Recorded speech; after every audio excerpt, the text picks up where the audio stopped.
Good morning. आज discuss करेंगे आपकी एक्सरसाइज 1.4। 1.4 आपकी क्या कहती है? आपको बताना है कि जो आपको नंबर्स गिवन है वो नंबर की डेसिमल एक्सपेंशन टर्मिनेटिंग है, नॉन टर्मिनेटिंग है, या नॉन टर्मिनेटिंग के साथ साथ रिपीटिंग फैक्टर्स, रिपीटिंग डिजिट्स आ रही है, नॉन रिपीटिंग डिजिट्स आ रही है।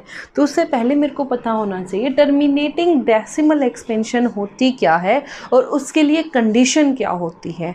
तो सबसे पहले अगर टर्मिनेटिंग डेसिमल एक्सपेंशन की मैं बात करूं तो मेरे पास नॉर्मली अगर मैं कोई एग्जांपल दूं 25/10, आप इसको लिख सकते हो डायरेक्ट 2.5। इसको क्या लिख सकते हो? डायरेक्ट 2.5। और मैं दे सकती हूँ, मतलब अगर मैं नॉर्मली बात करूँ तो 10/20, it means 1/2। 1/2 is equal to 0.5 ये बेसिकली कुछ ऐसे एग्जाम्पल्स हैं जिसमें डेसिमल के कुछ डिजिट्स बाद आपका जो रिमाइंडर है क्या है, आपका जो रिमाइंडर है वो क्या हो रहा है? ज़ीरो। डेसिमल के कुछ डिजिट्स बाद आपका रिमाइंडर क्या बन रहा है? ज़ीरो। तो उस वाले एक्सपेंशन को क्या बोलते हैं? Terminating decimal expansion. ठीक है, टर्मिनेटिंग डेसिमल एक्सपेंशन के लिए क्या कंडीशन होनी चाहिए कि जब भी आपका डिवीज़न किसी डेसिमल के बाद तक जाके और आपका रिमाइंडर क्या बना दे? ज़ीरो। रिमाइंडर क्या बना दे? ज़ीरो। तो ऐसे डेसिमल एक्सपेंशन को क्या बोलते हैं? Terminating decimal expansion. और नॉर्मली आपकी जो थ्योरम है वो फर्स्ट थ्योरम आपकी यही कह रही है कि टर्मिनेटिंग के लिए आपकी कंडीशन क्या है। आप बिना डिवाइड किए कैसे बताओगे कि उसका रिमाइंडर ज़ीरो हो रहा है? तो सबसे पहले आपको चेक करनी है जो भी उसका डिनोमिनेटर है, अगर वो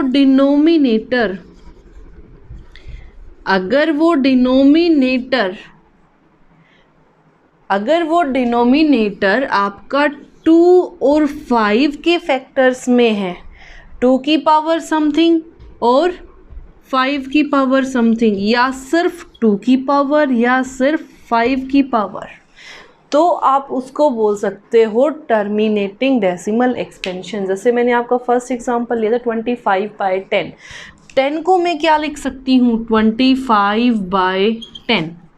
10 को क्या लिख सकती हूँ? 2 × 5। यहाँ पे 2 की पावर भी 1, 5 की पावर भी क्या है? 1।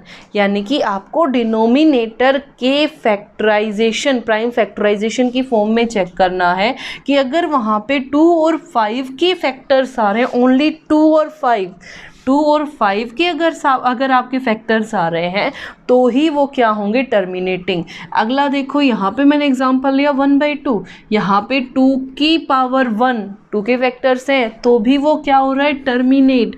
अगर मैं 1/5 लूँ तो भी क्या हो रहा है? टर्मिनेट 0.2। यानी कि अगर 2 की पावर कुछ आए और उसके साथ 5 की पावर कुछ आए, या सिर्फ 2 की पावर आए या सिर्फ 5 की पावर आए, तो बिना डिवाइड किए आप बता सकते हो कि वो डेसिमल एक्सपेंशन कैसा होगा? टर्मिनेटिंग। उसके बाद आता है नॉन टर्मिनेटिंग। नॉन टर्मिनेटिंग के लिए आपकी क्या कंडीशन है?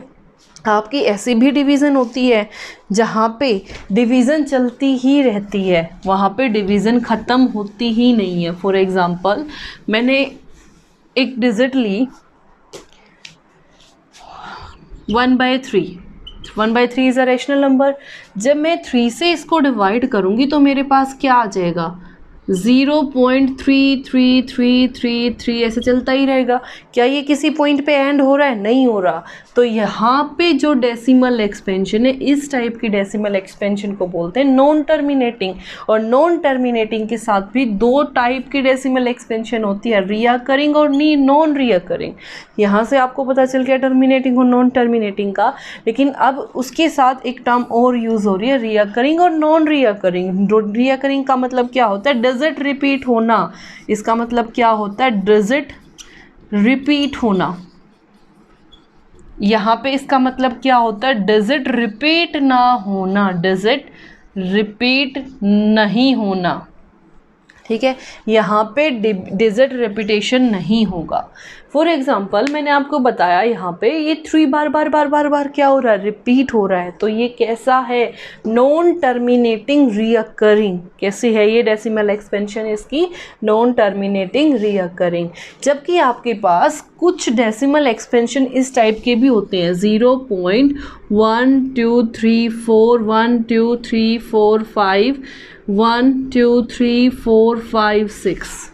ये देखो यहाँ 1 2 3 4, लेकिन उसके बाद 1 आ गया, लेकिन यहाँ पे एक डिजिट एक्स्ट्रा हो गई, रिपीट नहीं हो रही, बीच में एक डिजिट क्या हो रही है, एक्स्ट्रा।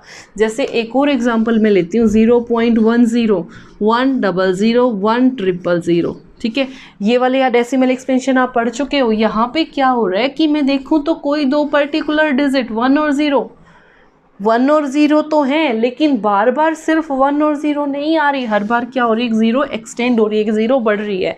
तो ऐसी डेसिमल एक्सपेंशन को बोलते हैं नॉन टर्मिनेटिंग नॉन रीअकरिंग। और हमेशा ध्यान रखना, ऐसी डेसिमल एक्सपेंशन जब आपको विदाउट डिवीज़न बतानी हो तो आप सबसे पहले चेक करोगे डिवीज़न में, सबसे पहले डिनोमिनेटर को चेक करोगे। डिनोमिनेटर के अगर प्राइम फैक्टर्स 2 × 5 की फॉर्म में आ रहे हैं, या सिर्फ 2 आ रहा है या सिर्फ 5 आ रहा है, तो ही टर्मिनेट होगा, अदरवाइज नॉन टर्मिनेटिंग होगा।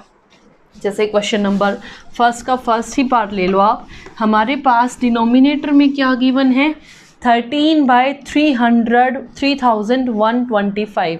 तो 3125, जब इसके फैक्टराइजेशन आप करोगे तो क्या आ जाएगा यहाँ से, 6 2 5, देन 5 1 2 5 5 2 5 5 5। तो क्या लिख सकती हूँ, 13 divided by 300 126 is equal to 1 2 3 4 5 5 raise to the power 5 5 raise to the power 5। तो ये यहाँ पे डिनोमिनेटर किस फॉर्म में हो गया, मैंने आपको बताई, या तो सिर्फ 2 की पावर्स में, या सिर्फ 5 की पावर्स में, या दोनों की पावर्स में। तो आप उसको क्या बोल सकते हो, इट इज टर्मिनेटिंग। तो यहाँ पे 5 की पावर्स में है, तो इट मीन्स ये क्या है, टर्मिनेटिंग। क्या है, टर्मिनेटिंग। नेक्स्ट 17/8, 8 को जब आप चेंज करोगे तो 2 4 2 2, it means 8 is equal to 2 raise to the power 3। यहाँ पे भी डेसिमल डिनोमिनेटर आपका किस फॉर्म में आ रहा है, 2 की पावर्स की फॉर्म में, so it is also terminating. Last next question, next question आपका क्या कहता है, डिवीजन में आपका है 343। तो 343 के प्राइम फैक्टराइजेशन आप क्या लोगे, 7 से डिवाइड होगा या 3 से डिवाइड होगा, 3 3 6 6 and 4, इट मीन्स हमारा किससे डिवाइड होगा, 7। अब देखो किससे, जब आप 343 343 किस पे जाएगा, 7 पे, 7 4 28 and 7 9 63, 7 7 49। तो 343 को आप क्या लिख सकते हो, 7 raise to the power 3, it means 29/7 raise to the power 3। मैंने आपको बताया था टर्मिनेटिंग के लिए कंडीशन क्या है, जब आपका डिनोमिनेटर किस फॉर्म में है, तो 2 की पावर या 5 की पावर या 2 and 5 दोनों की पावर। लेकिन यहाँ पे तो ऐसा कुछ भी नहीं है, तो डायरेक्ट क्या लिख दूंगी, नॉन टर्मिनेटिंग। डायरेक्ट क्या लिख दूंगी, नॉन टर्मिनेटिंग। ठीक है।